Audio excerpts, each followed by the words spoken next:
About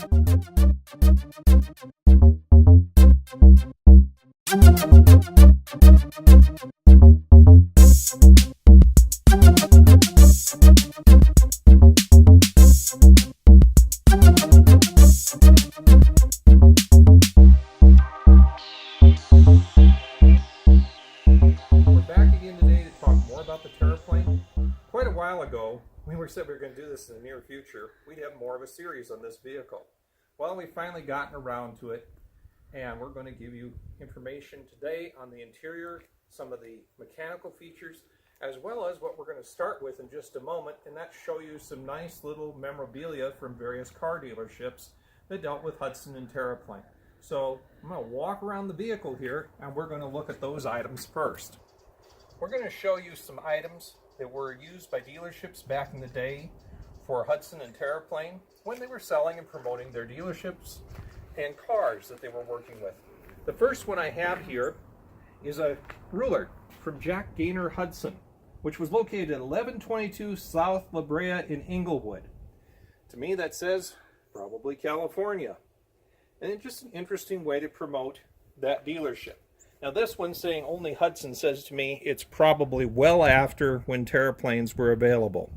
You can even see the phone numbers on here. Look at this. Oregon 7-9145. I think it's rather interesting. This is a type of ruler you used to be able to roll up, but because it's so old and the paint's old, I don't want to actually roll it. You could roll it up and unroll it into a flat ruler. That's a metal ruler. Next, we have an ashtray from the Lansdowne Motor Company, Hudson Sales and Service. And this was located in Danville, Illinois. Notice the phone number here. So different from what we're used to with phone numbers, isn't it? The other thing I think is interesting about Danville, Illinois, is anybody ever watch the Dick Van Dyke Show? That's supposedly where Robert Petrie was from, Danville, Illinois. Now the next one gets to be much more interesting because we know this is basically period for the vehicle. And it's a leather key case, and you can see it's imprinted with the Hudson and the triangle up top and Terraplane on the bottom. This version of the Terraplane logo says it was done in 1936. Now could they be giving out 37? Possibly, but this is in 1936. The opposite side here says Hudson Terraplane Sales and Service W.J. Kress, and gives you the phone number for W.J. Kress. And this one, let me see, it says Bangor on it. It's probably Bangor, Maine is probably where that's from.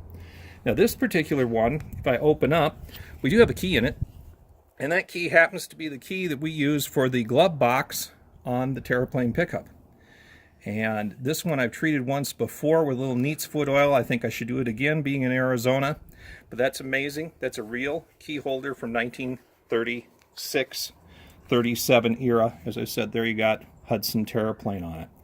Now the third one is the one, fourth one, pardon me, is the one I really like. This one has a Hudson 8 with the triangle, sales, service, and Terraplane. Now you notice we know that's a 36 again. This is a tortoise shell key holder made of tortoise shell and metal. You could have more than one key. You can have two keys in there if you want to. Came from the Price Kearns Motor Company, 114 South Montana Street in Butte, Montana. And this is the actual key and key holder I use with the vehicle. And obviously, because this is quite valuable and extremely rare, I hide it every time I use it. But that's what I actually use with the vehicle, and we can tell for sure this is a period piece. So now we're going to take you inside the vehicle and start showing you some of the stuff there and what makes it really unique, as well as we're going to show you some things under the hood that are very unique also. And in fact, I'm going to change the order. I'm going to go under the hood first. All right, first thing I'm going to do is open the hood here on the driver's side of the vehicle, and we're going to look at some of the features underneath the hood in the Terraplane. Now I'm going to hold the hood up. I've actually added over here, this is not correct, not original, but it's nice to be able to hold your hood up. And I could set the hood on there, but we won't get a good enough view, so I'm going to leave it off of the hood holder. Now what we've got underneath here, well, first we'll talk about what's not original. We start the vehicle using a large solenoid, and we have two batteries, and we actually start it on 12 volts. The rest of the time it runs on 6, because We have a 6-volt radio in it, and everything's 6-volt on the car except for the starter. Now, if you're wondering, why'd I do that? Arizona gets a little bit warm in the summer, and this vehicle can heat soak even though everything's the way it's supposed to be from the factory, and get real hard to start, not when you first start it, but if you go somewhere and you restart it, 15-20 minutes after you shut it down, it'll be so hot it won't want to start. So that's why we actually have the 12-volt system to kick it over at that time. Now, other than that, what's in here? Down here, we have the generator. The generator has been converted to a generator, and that was done by a gentleman who advertises on the internet, Don Anderson, and he does them. They still look like the original, but it's actually got an alternator in it so that it functions better. Right here, this assembly, all this monkey motion, this valve, and this particular cylinder, this all connects down to the clutch because this is a vacuum electric clutch system. It was actually on the pickup truck originally, in that we had the proper hole and stuff in the dash that told us there had been one installed on this pickup truck. But this would be an option that they were selling with Terraplane or with Hudson at the time. So it didn't come on the standard vehicle. So whoever bought this pickup originally actually wanted the vacuum electric clutch, which means you don't have to spend your time using the clutch so much. So that's what this is. Over here, we have a water pump that has the bypass on it. Now, the bypass is not normally equipped on the pickup. And you can tell the difference because you have a bypass tube right here. That's not normally on the pickup. That's normally on the Carz. But again, it makes the vehicle a little more functional, so we're using the bypass on the pickup. So we've added the bypass style water pump. Otherwise, you're looking at the correct engine, you're looking at the correct horn, you're looking at correct placement of everything. This tube coming across to the vacuum electric clutch assembly comes from the opposite side of the engine and is plumbed into the vacuum in the engine so that we can run not only this but several other items, because this also has an electric hand on it, and we've added a vacuum fan to it, and it also runs the wig-wag tail lamps out back, which are vacuum. So you can kind of say a funny thing is this vehicle runs on vacuum. So we're going to close this side of the hood, and we're going to take you around and show you what's on the opposite side.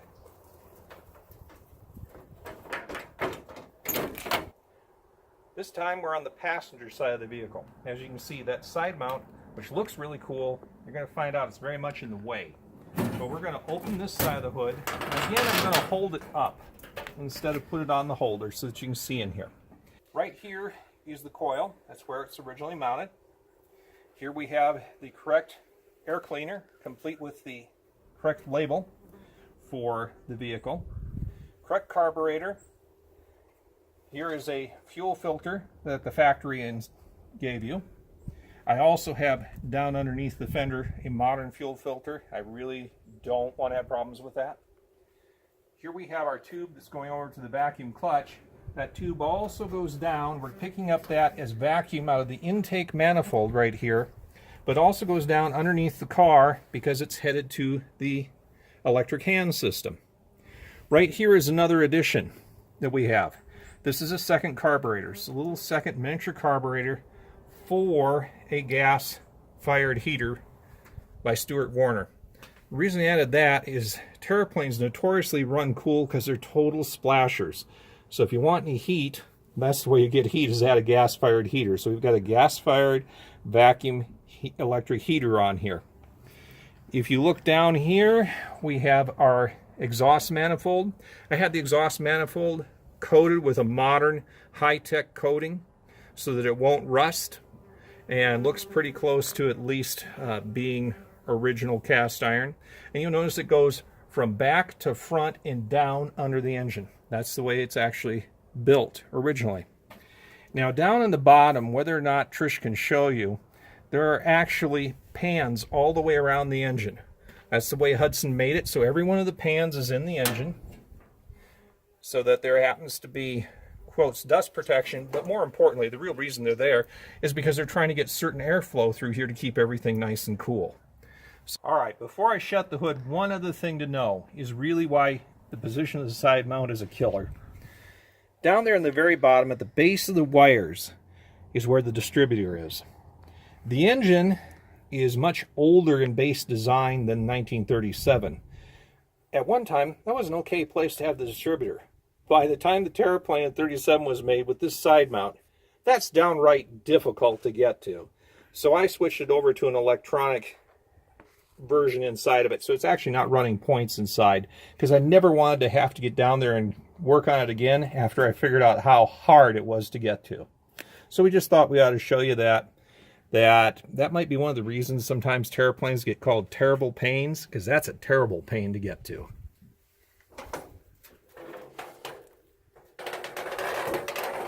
Here we are in the Terraplane cab. We're going to tell you a bunch about what actually is in here, what's original again, what is not original. Added, what is correct, is a correct 1937 radio, the correct head. The knobs we actually got from Bill Albright, so they are reproductions, but the rest of this is all original. And the radio, just so somebody knows, is not located there. That's the control system. The radio is actually up underneath, above the steering column. That's where they mounted them back then, because they're quite large and heavy. And if Trish can get her camera down in there, she'll show you the radio. So we'll let her move on down and see if she can show the radio up in here. You see the radio up in there? Go all the way down under. There, you see this? And the radio is directly above it. That's where the radio is actually located. It has an integral speaker on it. So there's not a separate speaker, because this is the low-line radio. Sounds nice, but it's not the high-line version that has the extra speaker separate to the radio. This particular button up on top here, actually knob, this is your windshield wiper control. You turn it back and forth to control the windshield wipers. They're also vacuum powered in the vehicle. Up top, we have the rear view mirror, correct rear view mirror for the vehicle. We have a single sun visor. Trucks only came with one sun visor. If you wanted another one, you had to pay for one on the passenger side. They did not come with two of them. The full headliner that we're looking at in here is correct for the truck. They actually came with full headliners, which is very rare for trucks back in the 30s. But Terraplanes came that way. This is, remember, sort of a high-line truck compared to a Ford, a Chevy, even an International, or a Dodge, which would not have had headliners in them. We did put in the dome light, which is a correct 1937 dome light, but trucks actually didn't have the dome lights. The dome light would have been located a little bit further back in the car, so we just moved it forward and put in the dome light. Kind of felt it was a nice little feature to have. Other things here in the interior. Down on the bottom, we have the south wind heater we were talking about that's been added so that you actually can have heat in the winter. Terraplanes, as I mentioned, are notoriously cold-blooded. Don't ever really get warm because they're splashers. And so here we have the south wind heater, which works very nicely for warming up the vehicle. Above the south wind heater, we happen to have our glove box. And this is the glove box here, which has a correct Terraplane and Hudson clock for the year. Now the clock itself works, but we can't keep it working all the time because that's the original mechanism. And I'm probably going to have it converted to quartz one of these days so that it'll work all the time. The knob and the key set up inside of it are in fact period correct, and they are for a 37 Terraplane. Now one of the things I should do while she's showing you that is I'm going to grab the key for that. We're going to open it up because there's something to see in there. Here we have the one little key holder that we showed you earlier in the video. And we'll open our glove box. And this is the reason for opening it. That's to show you this particular tag in the glove box tells you exactly how you're supposed to take care of your tire inflation, lubrication, etc. for the car. Note the interesting thing. The front tires are only supposed to be 24 pounds and the rears are supposed to be 32. To me, it's just a very interesting thing. We're used to more normal tire pressures, but they want the front tires not inflated so heavy. That's because of the design of the suspension in the vehicle. All right, let's look at some more of the features here. As I get that fastened up. There it is. The instruments in the vehicle, all original, all working. You get a gas gauge and a temperature gauge, but you get two interesting things. You have an oil pressure light and a generator charging light. What's going to happen here is you'll get no in the little window to light up if there's no oil pressure, and not in the generator window to light up if there's no charging. Hudson Motor Car Company is the inventor of the idiot light. Absolute fact. The reason the idiot lights were invented is because there is no oil pressure in this vehicle. What they're really reading is whether or not the pump's working. Because this is a splasher, as I told you. All this does is tell you that the pump's working. If the pump ever quits, that's the only way you'd have no oil pressure, because there's really no oil pressure in the car. On the other hand, the generator charging, that was to get away from having to use the expensive gauge, and they made it real simple. If it's not charging, it'll light up. And that's just a real simple way for them to do that for you. Right here, this is another addition. This is a cigar lighter, and it is a correct 1937 accessory cigar lighter that we've added to the vehicle in fully functioning condition.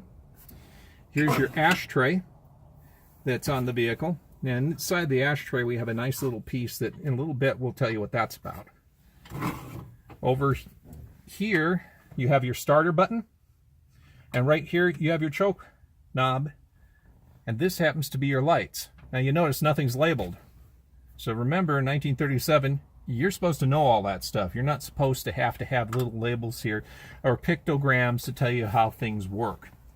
Right here is where your key goes. So this would be where I put the key for starting it. This little knob is for your air conditioning. Right there. Manual air conditioning. You get to put up your cowl vent. So that's your cowl vent knob right here.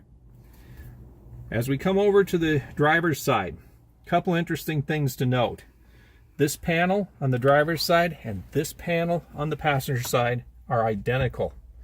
The reason they're identical is because Hudson could produce Hudsons or Terraplanes in either right-hand drive or left-hand drive merely by flipping the steering wheel and changing out a couple components, but mostly you notice the dash and everything's going to be the same. They're just going to flip sides on things. So it's kind of a neat way to have built the car so they could actually build right-hand and left-hand drive vehicles. Right here on the steering column, we have added a vacuum fan by Trico. Now these fans were often used as defrosters back in the day, but it also makes a neat little way of having air conditioning for the driver. So you can turn on a little vacuum fan and you've got a fan blowing on you when it's hot. So it's kind of a nice thing to have. The very far side, right here, I have one more knob. This knob was originally in the vehicle, which tells us for sure this had an vacuum electric clutch on it. Because it was here when we got the vehicle, we just had to put it on the engine side.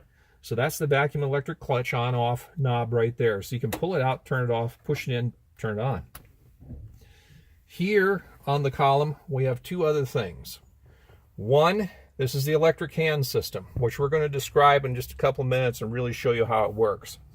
The other is we've added a turn signal system, so that's not original, but turn signals to me are something you really want in the 21st century driving with other vehicles. Just as we've added down on the seats, seat belts, because I think seat belts are necessary. Now let's talk a little bit about what's going on with the electric hand and the various controls in the vehicle. Down here on the floor, we'll look at what we've got for controls. Down on the floor, we have pretty conventional controls, except some people aren't used to certain things anymore. For example, this button, which I just can put my foot over, and I'll take it away.